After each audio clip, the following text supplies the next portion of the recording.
is up, guys, and welcome back for another build for Godfall. I have such an exciting build to showcase to you guys. It's completely unique than any of the other builds that I have made recently. I wasn't completely thrilled on Greyhawk and the new shards that he received, and I wasn't even sure if a Soulshatter build can even be viable in the Exalted towers. But after making this, I'm clearly in love with Greyhawk. This build does so much damage that it's absolutely ridiculous. I was able to get my fire elements to tick even in the millions, making it take out enemies and bosses super easily. If you guys enjoyed the video, a like would be really appreciated. If you would want to see more of my builds, be sure to subscribe and hit the notification bell so you don't miss out on any of my future videos. With that, let's get right into the video. Alrighty, so this build and Greyhawk are completely focused on doing Soulshatter build-up and doing Soulshatter damage. It did receive some very interesting shards which are really quite different from any of the other valor plates we have seen. But before we look at the shards, I want to show you the one main item that makes this build come together. And that is the cat talisman. This charm on Greyhawk is absolutely ridiculous right now. So whenever we deal a certain amount of Soulshatter damage, we can trigger all our Soulshatter items. Usually these items would only trigger once we actually kill an enemy by Soulshattering them. But now you can trigger the effects at any time just by doing some Soulshatter damage. This is the most important item for this build. This is a cursed item which you will need to awaken. So it can only be farmed in Lightbringer and the Exalted towers. And now we can look at the shards. The first shard we use is the Way of the Hawk. During Rampage, whenever we deal Soulshatter damage, which is at least 15% of the enemy's max health, we will get a Soulshatter aura around us for 10 seconds that will apply Soulshatter build-up to all enemies nearby. This is one of Greyhawk's strongest shards, as regular enemies will get their whole health bar, get fully built for Soulshatter, that all you need to do is hit them with your heavy attack. It also works really nicely on mid bosses as well. But it's not best for the realm bosses, as it seems their Soulshatter build-up to be capped at some percentage. I really hope the devs do something about this, or remove the cap completely. The next shard we use is the Soul Rend. This will apply a shatter tag whenever you hit an enemy with a timing attack. Then whenever we Soulshatter an enemy with a tag, it will unleash a shockwave that will apply Soulshatter build-up to nearby enemies. This works great since we can activate this effect whenever we do almost any Soulshatter damage, since we'll have the cat talisman equipped.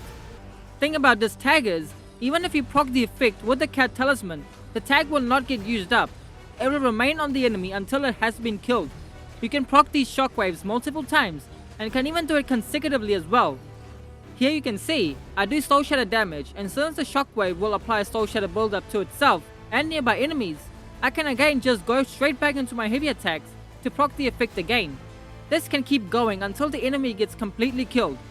It is really hard to pull off, it won't work every time, as you will need a second for the Soulshatter build-up to apply on the enemies. Hitting it with your heavy attacks really fast will not work.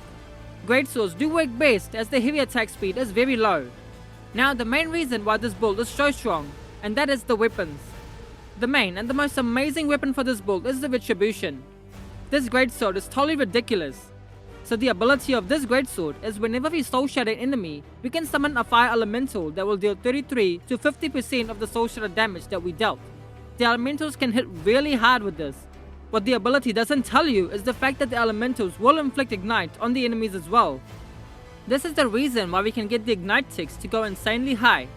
Once again, the harder we hit the enemies, the stronger the ignite ticks will be as well.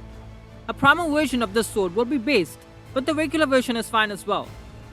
For the secondary weapon, it's best to have a longsword handy. I used the sword Blade of Conquest. This gave me the ability to recharge my northern technique faster, gave me the blessing of luck, and the shield charge on crits as well. Some of the best perks you can get on a longsword. Since we will not be using the Lion's Talisman faster weapon tech charge, the perks from the Rosary longsword are amazing to have. If you don't have anything like this, then I do prefer just sticking to the Rosary, or for a better crit chance, the Seath. On your weapons, try to get as much crit chance as you can. For the amulets, you have two options that you can choose from. One is the Reliquary of the Bear. This will give you a big boost in your Soulshatter build-up. Or you can use the Brother's Promise, which is the one I used for most of my runs. Getting Spirit Warriors to spawn is absolutely amazing, especially in the Exalted towers. If you're playing solo, these guys will completely take the enemy's attention off you and onto them. These guys also being able to spawn from the realm bosses makes them a great addition to have for this build. What the amulet doesn't tell you is the fact that it will summon 3 Spirit Warriors and not 1. This item was buffed in some earlier patch, so use it and have fun. For the charm, as we mentioned, it is the cat talisman. The rings we used, firstly is the Eye of the Dragon. This is mostly used to get some resistances as well as getting our weapon techniques to inflict ailments. We then have the Mark of the Red Armor to keep us alive by giving us a big boost to our overhealth gained. For the Lifestone, we use the Restorative Sun Drop for more fire damage, and then for the banner we keep it to the Plague Pennant. Now let's look at the Augments. Firstly, we use the Solar Bliss. This will greatly increase our ignite power but lower its duration by quite a bit. We use Focus and Void Shell to gain overhealth with every critical hit. These are the two main items that we use for healing. We then have Kindled Core. This will convert all our fire damage and fire resistances into ignite power. I have mentioned in my previous Soulshatter builds, getting the elemental damage boost, and the harder you hit the enemies, the more Soulshatter build-up you will apply on them. With this augment you can use our fire damage not only to increase our ignite power, but also to build up Soulshatter on the enemies faster as well. Twilight Bloom to greatly increase our weapon tech damage. Then for the last might augment we have Paradise. This will allow you to charge your weapon techniques as fast as you can, and the effect will stack with each critical hit. We use Scourge to gain our shield charge back, Rift for more bonus damage per element on the enemies. Then for our final augment we use Divine Conduit for faster icon-free charge speed whenever we are hit. For this I had to make sure I was at 90 power usage so I can use my amulet. If you are planning to use the other amulet, change your focus for the Firmament for more Soulshatter build-up. Make sure to have a good amount of fire damage and element duration across your augments.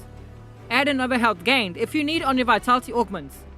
Here is a look at the skill tree. Get Polarity as it will play an important role in this build. I will go over that shortly. Go fully into timing attacks as the longsword does have good invincibility on those attacks. Plus, I will also apply your shatter tags on them as well. Everything else is pretty much standard. Here is a look at the Ascension powers in the stat sheet.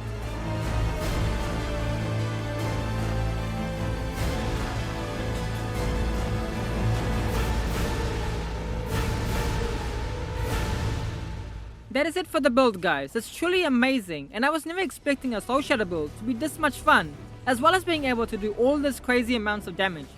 The reason why you want to go fully into Polarity is the fact that Polarity attacks deal Soulshatter damage. You can always keep using your longswords to get the enemies with a lot of Soulshatter build-up, and then you can use the Polarity to switch into your greatsword and proc the fire elementals. The elemental will then take in all the Soulshatter damage you did to every single enemy that got hit with the Polarity, and it will merge all that damage into one powerful elemental that will hit everything super hard. This is how we can get the really high damage. The elementals are not only super strong, but they attack in a small radius. Every single enemy in an area will take damage from the elementals. The Spirit Warriors are a great way to get through the Exalted towers as they provide so much support. They do next to no damage, but just having them to take their attention off you is what they are best used for. Hope you guys enjoyed the build. I really had fun with this build and I'm sure you guys will as well. It's pretty unique compared to many of the other builds that I've posted recently, and I'm super happy with it. What do you guys think about Greyhawk and his new shards that he received? Comment down below. I would love to hear from you all. I will catch you all next time.